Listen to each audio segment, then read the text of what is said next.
Thank you for watching. Today we're going to talk about saving games online in WebGL with Unity. So I'll just give you an example here. This is Night of the Clicking Dead, just a silly clicker game. We thought it was important to implement it here because users can build advancements so they accumulate points and such in between sessions. So let's create a new game. See, as we click, we increment our count of brains. We keep track of shots fired, for example, the level. Eventually you could gain XP and extra shots automatically. So we'll just save the game here. Just refresh the entire session.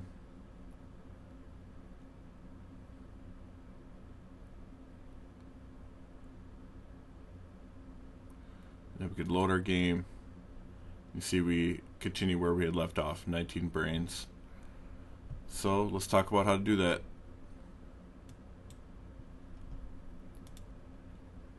In Unity, here's our main menu, our buttons. We can go over those methods right away.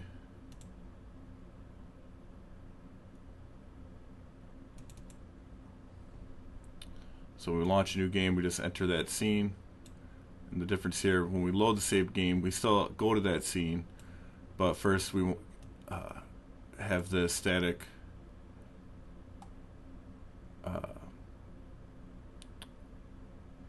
game details get loaded from our data access method. And I'll show you that in Unity. We just keep this game details container alive between scenes. Don't destroy on load. Again, the game details are static, and our manager class can then just check to see if that's null or not. We go ahead and return it null when there are none in the data access class anyways, just to keep this safe. And when you just launch a new game, it'll see that it's null and just go ahead and instantiate a new one with using our custom constructor.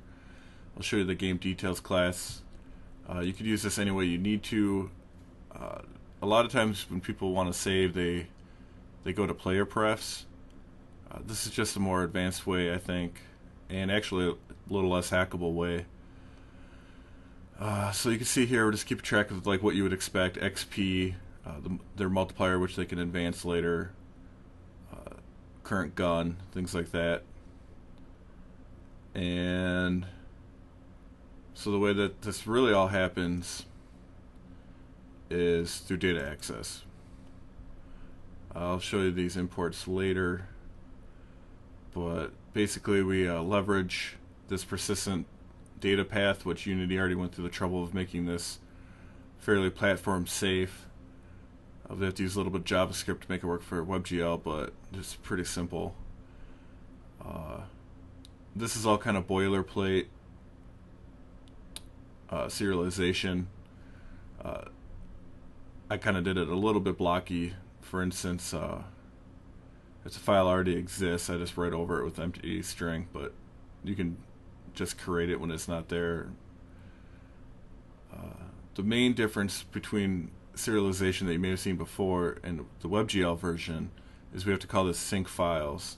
And this is actually a JavaScript method, and kind of an old way of leveraging client-side JavaScript would have been like with application.external call or external eval.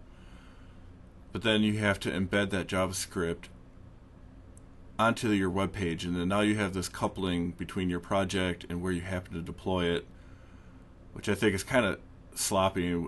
And Unity actually made it pretty easy to avoid that and just keep everything within our project. And then here we call another, this is how I just chose to implement error handling. With anything IO related, you kind of want to be aware that issues occur.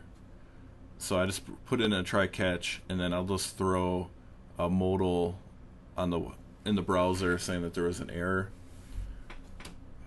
Same thing in the load method. You could get a fail to load. And just like the sync files, we have to use client-side JavaScript to do that. You can see here I just have it in the method when it's a WebGL, do the Windows alert. And so the key here, and really the trick to all of this, is getting that JavaScript to work. In Unity, you have to have it exactly like this, treat it as a plugin. So your directory needs, inside the assets folder, is plugins. Then you dive into WebGL, and then you can name your JavaScript anything you'd like. I named it handle IO. Now, the trick is for Unity to not treat it as like compiling JavaScript. For instance, all my scripting here is in C#, but you can write your entire game in JavaScript.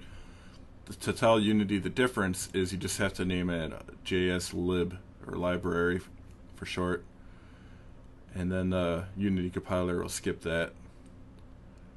So this is basically what it has to look like. We merge it into our library. You could just, it's just a comma delimited list of our functions.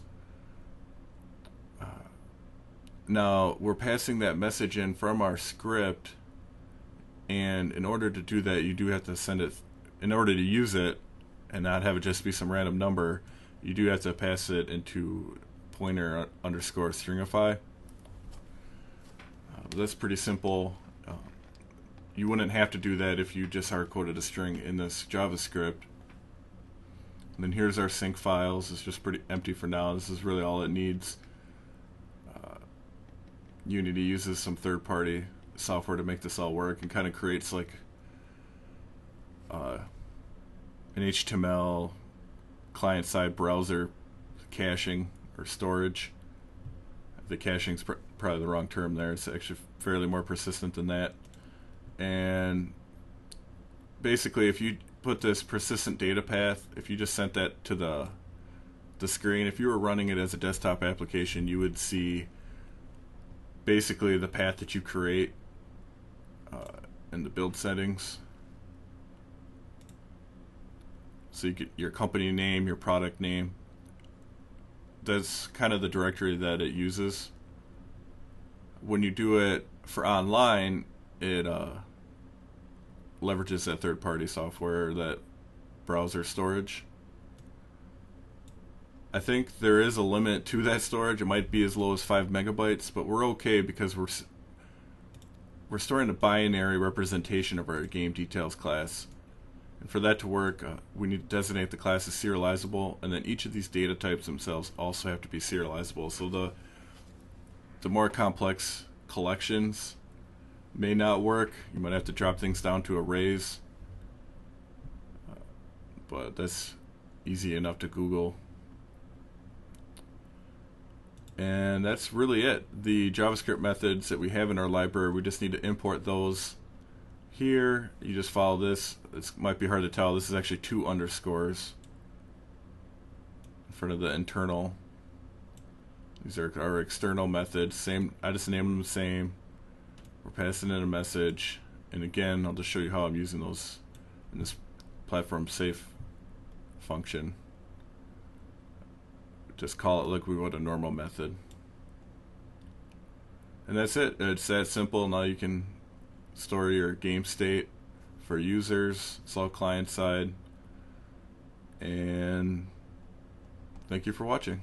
If you have any questions, I'd be happy to address those in the comment section. Or if you have any suggestions to improve on this, I'd be interested in those as well.